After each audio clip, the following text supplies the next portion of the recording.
guest now, and let us present her.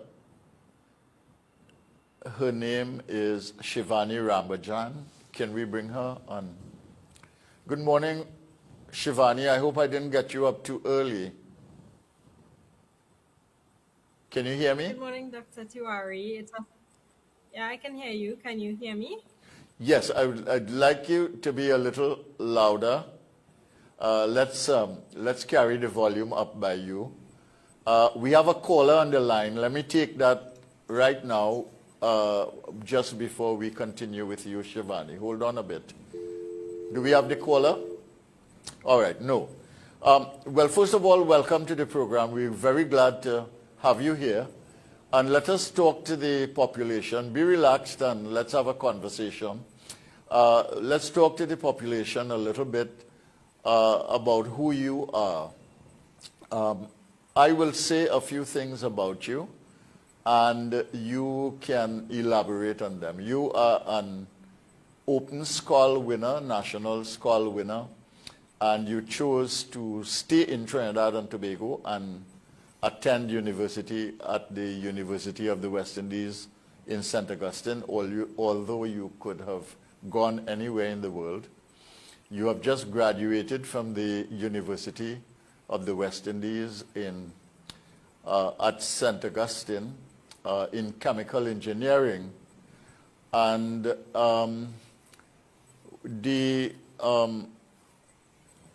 basically, right now you are looking at the situation in the energy sector, looking for a job as a scholarship winner. The ministry will have some responsibility to place you. So I really want to get the perspective of youth, educated youth today, and I wonder if you can speak to some of those issues. Thank you, Dr. Tiwari. It is such a pleasure to be here today on Multicultural TV on this program. As you know, I am a graduate of the University of the West Indies. And as you mentioned, I did have the chance to study away, but I didn't take that opportunity because, one, I really love my country, and two, the opportunities that I was getting to be able to serve my community, I didn't want to give that up. I didn't feel like if I had gone anywhere else in the world that I would have been able to serve in the way and the capacity that I have been able to through the Sixth Formers Association services and another NGO which I am involved with, which is one of the oldest Hindu organizations in Trinidad and Tobago, the Shiva Dharam Sabha. So with those things in mind, I stayed in Trinidad, and I think I was able to get I was able to get an worthwhile experience through the University of the West Indies in chemical and process engineering. As a young person looking at the energy sector right now, the job market, I'm a bit concerned that the opportunities are getting fewer.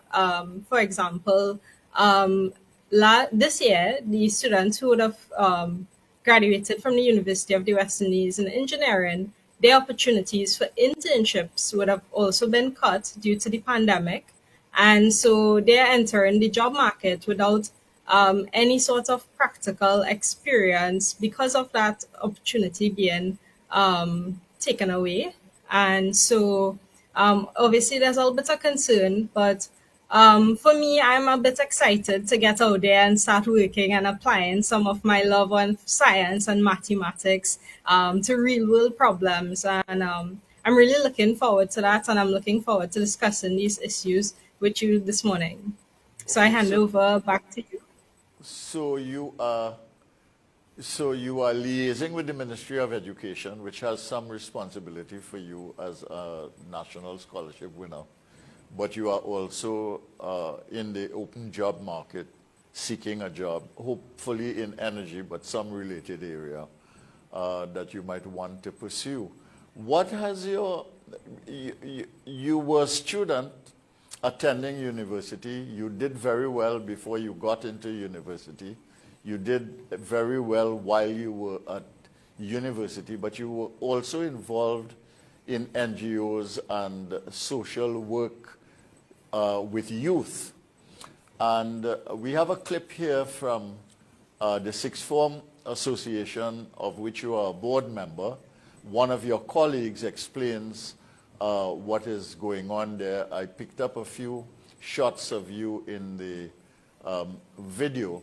But can you talk a little bit about why it's so important for a young person like you to also be socially committed to other young people in the society?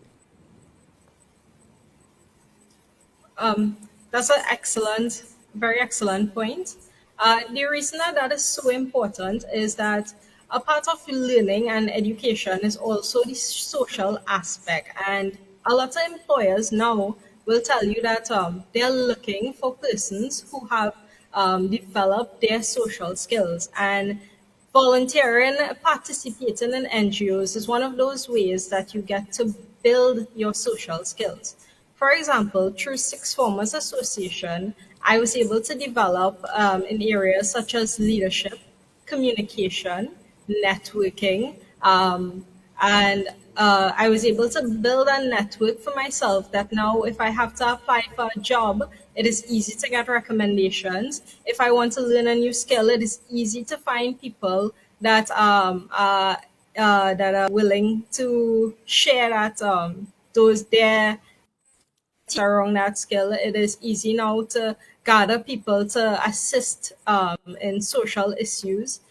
There was an old saying that I grew up hearing, and it is that it takes a village to raise a child. But then when that child is grown, what does that child do for that village? I think it is responsibility of the child, having now grown, having now benefited from that village, to be able to give back and also develop their community so that everybody would have a chance to enjoy the fruits of your accomplishments, to be able to all develop a better quality of living. So it's so important for you, but also for your community.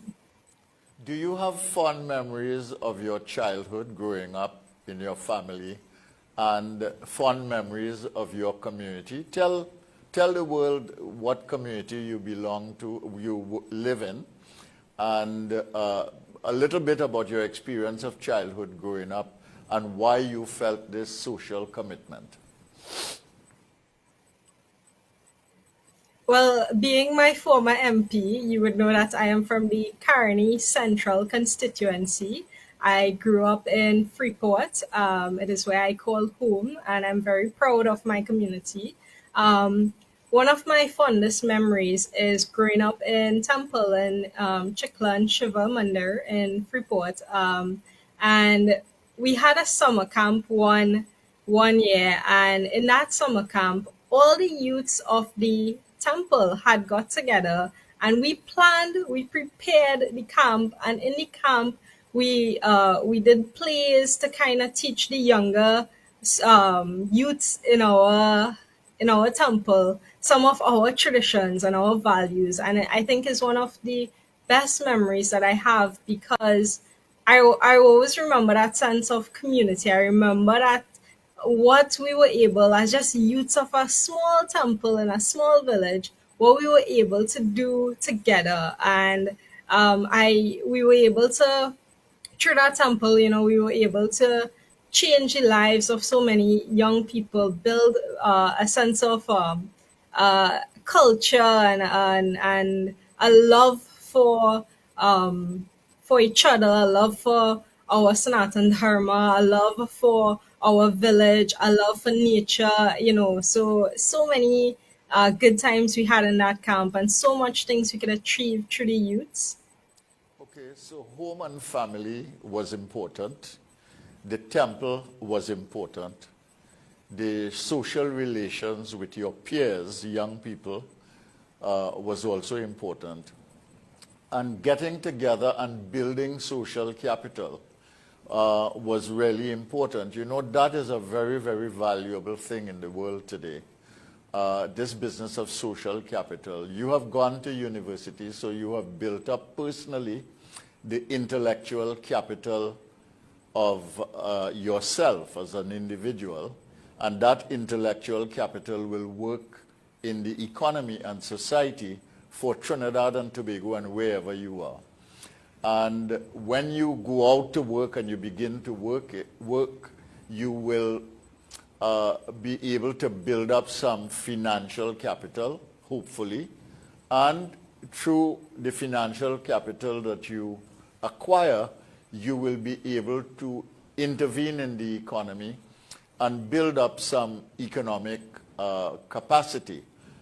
But the social capital, which is the fabric of society, how people live with each other, how they relate to each other, how they help each other, how they basically mutually support each other, that is a very, very valuable asset. And if over the last 40 years or so, it has become an important area of study. And you are actually living it and doing it without thinking about it. And I want to commend you on it.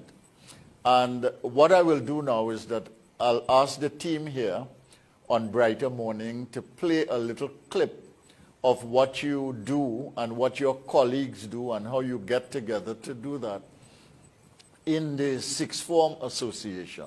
And then I will have a conversation with you about it. Is that okay? Sounds Okay, Shivanni. great.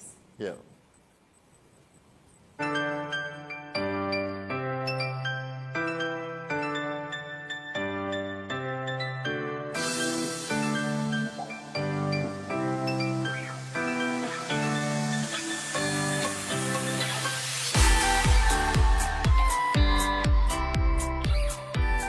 Sixth Formers Association Services, commonly known as SFAS, was founded in 1999 by Cassie Sitaram with a bunch of his buddies in a small classroom in Karapichaima East Secondary. Since then, it has progressed into a 5-center effort that occurs during the July-August program as well as during the school term in forms of mentorship and leadership.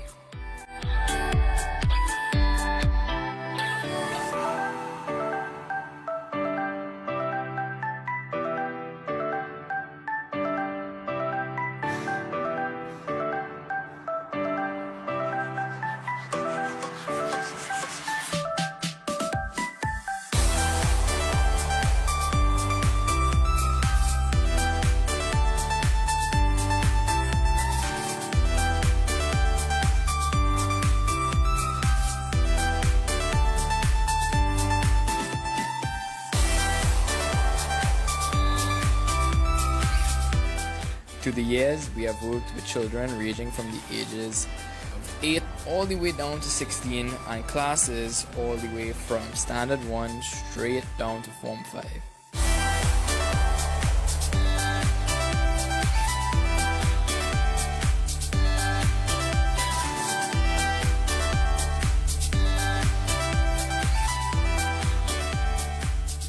Could you just begin by introducing yourself to us and let us know what's your position? My name is Jeremy Jocelyn. I'm currently the Vice Chairperson of SFAS for the CAPS Committee. Alright, thanks. So we just wanted to know, first and foremost, what does SFAS mean to you? Well, initially, SFAS started off as something that I think personally a lot of people would see it as coming to relax for their summer program and stuff. You'd realize how much making an impact on the kids would mean to you. It would grow a lot more from just coming into the program and climbing with your friends and all that, building bonds with your friends, but also building bonds with students that you would think was strangers previously, but turned into family afterwards. You would see them messaging you afterwards and stuff. So I think it's a love, it's a friendship, it's a bond, it's many things. Absolutely, thank you for that. What do you think would be one memory or one thing you could recall about SFAS, like one specific instance that really made an impact on your life? I remember in only my first year of SFAS, around the second week, it was fresh to me, interacting with students and stuff. And this one girl, she was in class one morning and she was crying and stuff. And when I found out what actually happened, You said she was crying? yeah, she was actually crying and stuff. And when I sat down and spoke to her, she was a bit hesitant to actually let me know what was going on. And it turned out to be a very serious personal matter. And after a while bonding with her, And even after, when we finished the program and stuff, you know, every so often I happen to see her in public as well too, and she would run up to me, she'd say, Mr. Jeremy, you know, it's a really nice bond, and that touched me and made me stay here, because I know it is a family, it's a love, and this is going to be my 3rd year here, and I can't get enough of it, honestly. Alright, so before we let you go, why would you recommend somebody come and do the SFAS program? As a tutor and then as a student? Well, personally, as a tutor, I would say, well, firstly, it helps you with growing and bonding and making friendships. I mean, that might seem miniature now, but you'll be surprised 5-10 years from now, you go to an interview, and who knows, that person who was your tutor friend in SFAS might be the person that have to do your interview for you, or something as much as building bonds and friendships. It really warms your heart and turns you into a different kind of person, honestly. From a student perspective, I would honestly say it is one of the greatest things you could do, because teachers can only do so much, and teachers deserve all the credit that they do get, but they can only do so much. Lessons teachers as well, they could only do so much.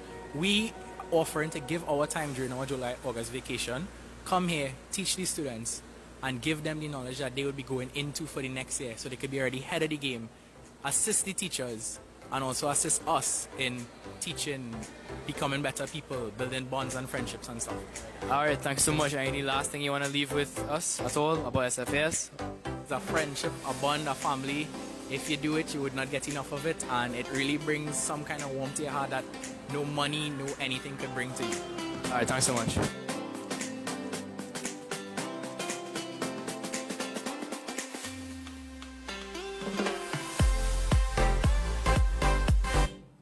Welcome back. I hope you enjoyed that video of young people eager to learn, wanting to learn, of young people helping each other.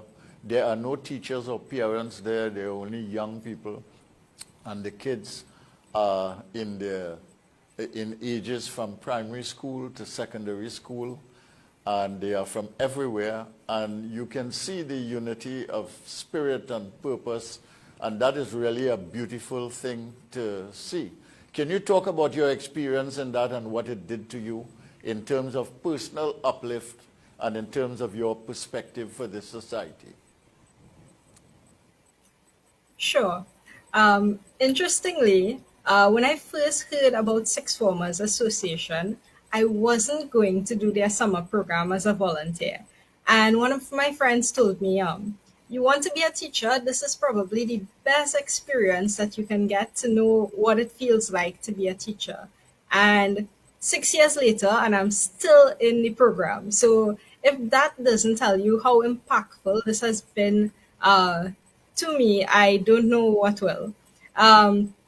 SFAS, before I was in SFAS program, I was kind of shy. I wasn't very outspoken. I would not take leadership positions. I didn't really understand my role in society as much. And through SFAS, I now have a greater appreciation for what it is that other persons in society go through. I have a greater understanding of what my role is in not just society, but as a leader, as a young person. I understand better that I could change the future. I could change how somebody's life will be 10 years from now by simply engaging with them on a not just on a academic level, but on a personal level. I have a greater appreciation for what it means to be in a team and what you can do, what you can accomplish by coming together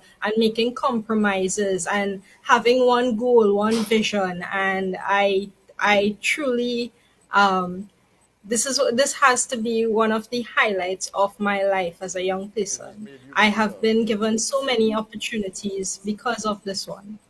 It has made you bigger and it has broadened your perspective on life and the world, hasn't it? I mean, I find it all very inspirational, and it really lifts my spirit as a human being looking at these young people doing these things together. Now, tell me a little bit. You would have been a final year student when the pandemic hit. How did your education change at UWI? How did you have to adapt? What did UWI do that forced the education system to be a little different and created the conditions in which education could continue during the pandemic? Well, one of the things that we always talk about, and I think I've been hearing ever since I was in secondary school, is the use of technology in the classroom. And I think that the University of the West Indies, one of the things that I really appreciated and made such a huge difference for me was the online learning platform that we used.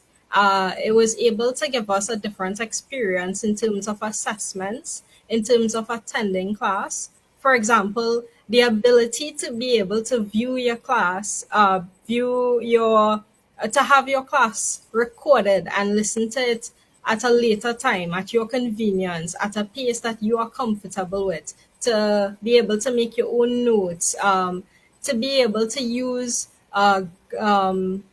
certain computer programs within the classroom while learning. So you're actually getting the theory and you're getting to see some of the practical applications through software. I think that was something that we did do, but we did it more during the pandemic, and I think that made such a huge difference. For me, I would say that I was probably one of the slower learners in my class, and having some of these online tools and doing the assessments a bit differently, that really made it not easier, but it made it better for me to learn and to understand the materials that we were covering. And in particularly in engineering, where it's a lot of practical stuff. It is a lot of stuff that you have to try and visualize. It is a lot of stuff where you have to make a lot of connections. And so being able to have the online platform and these resources made it much more convenient to be able to learn. Okay, I appreciate that. But what you are saying really is that the technology enhanced, for you certainly, the quality of your education. It increased the accessibility to the material, and it gave you a sort of control over when you study and how you study, and that was very, very valuable to you. Huh? So that there is a value in applying the technology to education that is education enhancing itself. Is that correct? Definitely. Okay. And how did the pandemic affect what was happening in the Sixth Form Association? Because I don't think that you stopped engaging the students and trying to help them during the pandemic, because they would have needed more help during the pandemic, because a lot of them would have been disconcerted by the experience. Their education would have been disrupted. You would have had new situations to deal with, being at home all the time, etc. How did you manage the Sixth Formers Association commitment and engagement? Well, I definitely did not do it alone. I have to say credit goes to the board and the core members of Sixth Formers. Very soon as the pandemic began, we realized that some of the resources that we normally have accessible to us, for example, the ability to have large number of persons gathered, the ability to use a school compound, was not going to be available to us. Furthermore, the volunteers, the persons who make up our program and make it so successful, they were going to have exams during our prime activity time. And so very early we realized that we have to change. August, right? Which is Yes, July and this is August, yes. yeah, during the summer, that we realized that we were not going to be able to have that, and we needed to have we needed to change our strategy around engaging the youths. And so what we did is we converted our voluntary program to an online program where Form 6 students, university students could participate in voluntary activities that will help them develop their own self, help them get a greater appreciation for self-education, so that they could be able to make a greater impact when they reach into society, when they reach into the world of work. And so we would have focused more on self-development of the youths on a Form 6 level through an online program where the program it has you're doing activities on an individual level, but you're also working within a team to be able to accomplish these things and to be able to earn voluntary hours, or what we call national service hours. So we're still able to give at least the volunteers certificates, recommendations, supplemental sheets, and some of those things that they would have gained from doing our traditional physical summer program. Okay, but you didn't limit the students that you engage only to sixth form, although you are called Sixth Formers Association. You continued to support online a range of ages, a range of kids of different ages, helping them with the work that they were doing. Is that correct? Or did you limit it to the people who were volunteers and who were involved in the program before? We did have to limit it to the Form 6 students, majority. We do have volunteers, though, that will reach out to tutor students in a younger age that may need assistance, but it is not as fast as it was before. And the reason for that is simply that we did not have the resources, and the volunteers did not have the traditional amount of time that they would normally have. For example, this year, currently, CSEC and CAPE exams are running, and this is the time where we would have run our support classes for those students. So for those reasons, we could not continue to support them in the way that we normally do, and it is one of the things that we still discuss with a heavy heart, knowing that we weren't able to reach those students. All right, so the whole pandemic situation was a source of disruption, not only in the education sector and in society, but in your own social work as well. Okay, so Shivanni, when you look at the society now, I know we talked about the fact that you are chemical engineer graduated, now you are looking for a job. When you look at the society now and you look at your peers, you are engaged in your peers, what are you all worried about as young citizens of Trinidad and Tobago, and with a changing world of the kind that we are living in today?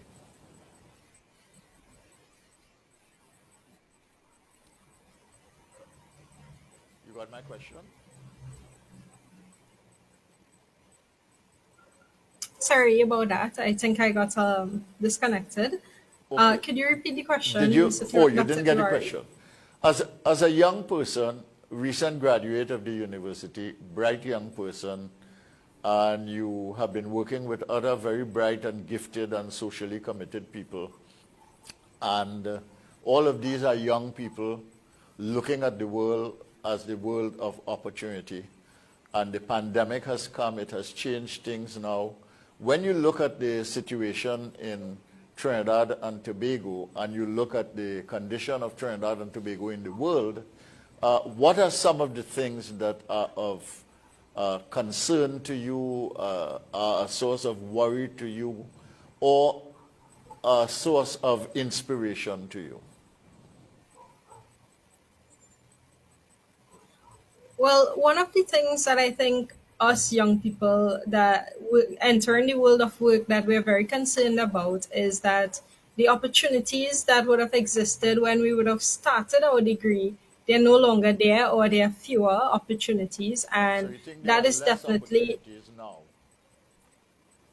yes, definitely. We think there are Okay. less opportunities. Okay. Go ahead. There are less opportunities.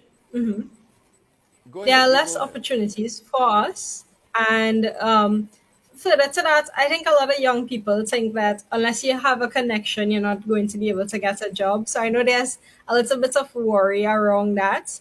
But I think one of So there's a concern that the system is not a working system that is fair and based on merit. Did I get you right? Yeah, I think that's about right.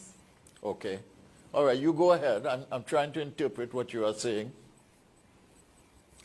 I think one of the other things that we're really concerned about, looking into the future, I know that as a young person, I would want to be able to purchase a vehicle. I'd want to be able to purchase, in the future, a house and land. And, looking at the issues that persons have with wages, we're concerned that even after entering the job market that we're also going to face those issues of not being able to purchase those things, or having a lot of difficulty being able to do so due to the low wages.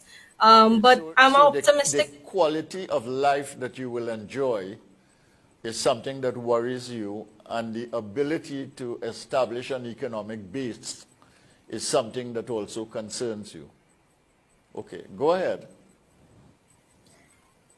But I'm an optimistic person, and as you said, there are things that I'm inspired about, and that one of those things is that just as the opportunities were different before to now, I think there are some great opportunities, some new careers that would not have existed before when we now started the degree till now. There, because of technology, because of the fact that everything is online now, I think there are more opportunities to learn, to build your skills. There are new careers developing. There are new advancements that are going to make our access to the world, so not just Trinidad, but to the world, it's going to make us a lot more accessible. And so we are looking forward to those advancements. I heard that one of your speakers is going to be talking about sustainable energy, if I'm not mistaken. And that's something that, as an engineer, we're also concerned about energy and resources and using those resources sustainably. And so we're looking forward to being part of the those developments and that growth in society, not just locally but internationally. Would you say that your generation as a generation is very well aware of the issues of sustainability and the issues of renewable sources of energy and renewable systems, renewable industry? Would you say that that is more important perhaps to your generation than generations before?